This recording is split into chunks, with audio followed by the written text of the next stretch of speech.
Assemblyman Mezzatesta got a grant to train the volunteer fire departments in his district.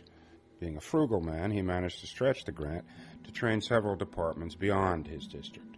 U.S. Attorney Valdrini labeled that vote buying and managed to put the issue in front of a Bush judge, who allowed it to go forward in spite of the obvious fact that the firemen involved were outside of Jerry's district and couldn't possibly have voted for him anyway. A piece of information which the U.S. Attorney actually tried to hide from the jury. We are guaranteed, supposedly guaranteed, that we're going to get a fair trial and justice will prevail. However, is that it doesn't seem that's the way it is right now. And with all the horrible publicity, not being able to campaign and so forth, and people being fed by the media what they wanted them to hear. The DOJ employs some 300 civic liaison specialists who, when an investigation is announced, distribute FBI files to selected reporters. These have often been collected from political or business rivals, ex-wives, or old enemies. When we were indicted, it makes headlines all the way across the top half of the front page. Feds indict Morgantown man. And they then destroyed me for weeks and weeks and weeks on television, on the radio, and in print. It's because these major mainstream news outlets that people turn to during their breakfast cereal are talking about David Rosen. And that's because someone told them to. By almost any measure, Frank Balance had quite a life. After 20 years in the North Carolina legislature, he'd just been elected to Congress. His mother had been a community organizer for half a century. He had one daughter a doctor, another in college, and a son who'd recently become a state judge. As I was finishing up court, I had noticed two gentlemen come in, and I thought that they might have had a case. But as court ended, and I asked them whether they had any business in the court, they basically told me that they were there to see me. So I just sort of ended court, and then I ended up talking with them and finding out that they were agents, FBI agents.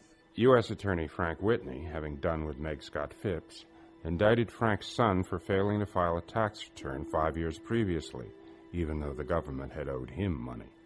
He set equally compelling cases against the congressman himself, his daughter, and his mother before Judge Terrence Boyle, Federalist Society, bluntly racist, and among the most reverse judges in the federal judiciary.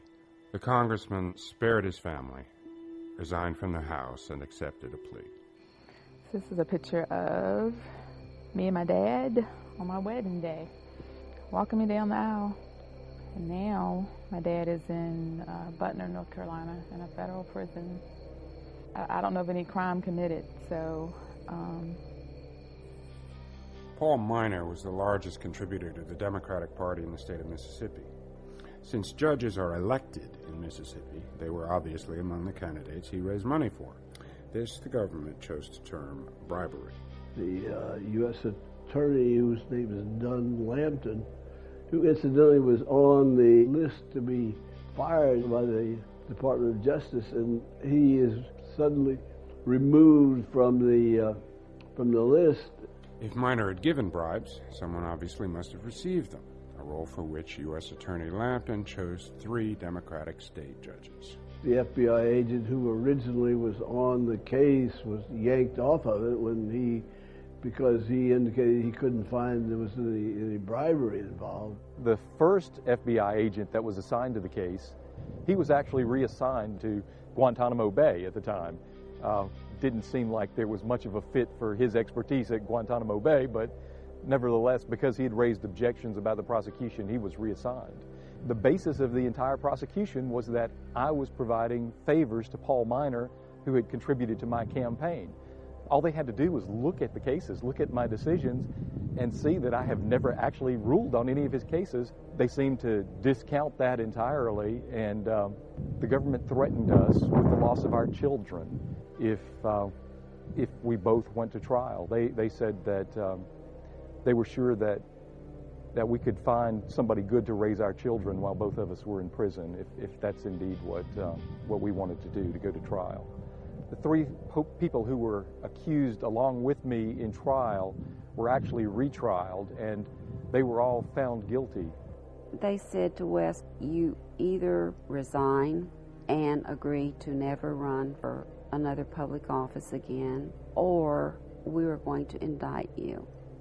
The judge's name that heard the case was Judge Wingate from Jackson, a federal court judge. Everybody was in shock because it was totally obvious that he was leaning toward the side of the government. And the next night they came back with the verdict of guilty for all of them.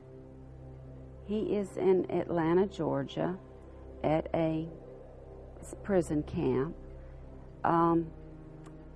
This December will be a year that he has been in there. He has 4 more years to serve. It's a very serious power. What Karl Rove did with opponents to then Governor Bush was to get them indicted, and so that they were no longer effective as opponents. And I think that worked very well for them in Texas, and I think they took that same strategy to the White House. Rove also launched a set of prosecutions circling each of the possible Democratic presidential candidates. Around John Edwards were indictments of fundraisers Pierce O'Donnell and Jeffrey Feiger. 100 agents raided my offices. That is more FBI agents than was used recently to raid Merrill Lynch, who has and may indeed have brought down the financial system of the United States.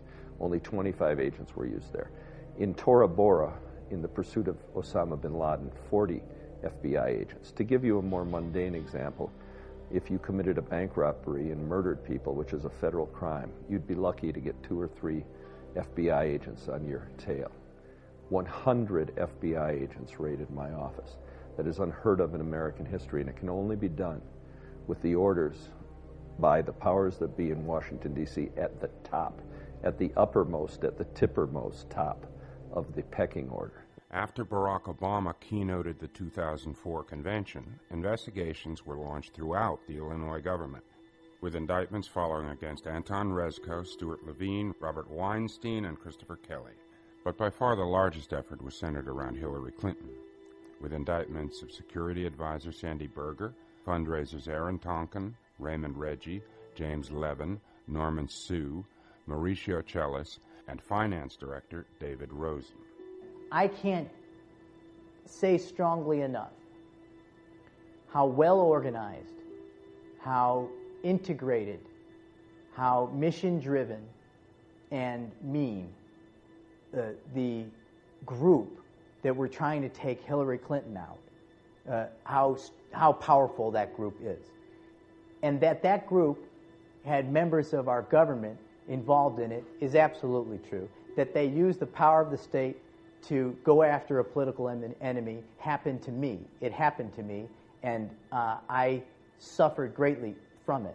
Your rights are all taken away from you. You feel that they can just do anything and be anywhere. Every single one of them had their office or their home burglared. I mean, I found out Don Siegelman also had the same thing happen, and it's after the fact that we're right now just starting to connect these dots. I read about this, that this happens in other countries. And I'm here to say it not only happens in this country, it not only happens in politics, but it happened to me. And the media outlets were part of it, destroying of my reputation and the slanderous attacks via the television, which is such a powerful disseminating tool, it happened. It wasn't coincidence that it happened. It happened. And it only happened from the organs of the right. It only happened on Hannity and Combs. It only happened on Rush Limbaugh. It only happened with Fox News. The indictment of Anthony Pellicano brought a double benefit of potentially embarrassing Senator Clinton and threatening her largest contributors, Stephen Bing and Ron Burkle. And to know that somebody like Anthony Pellicano actually sat in jail for 5 years. They didn't bring him to a speedy trial, and we're not talking about Guantanamo Bay. We're talking about the United States of America. In fact, this spring, the DOJ staged trials behind each of the potential nominees, starting within days of each other.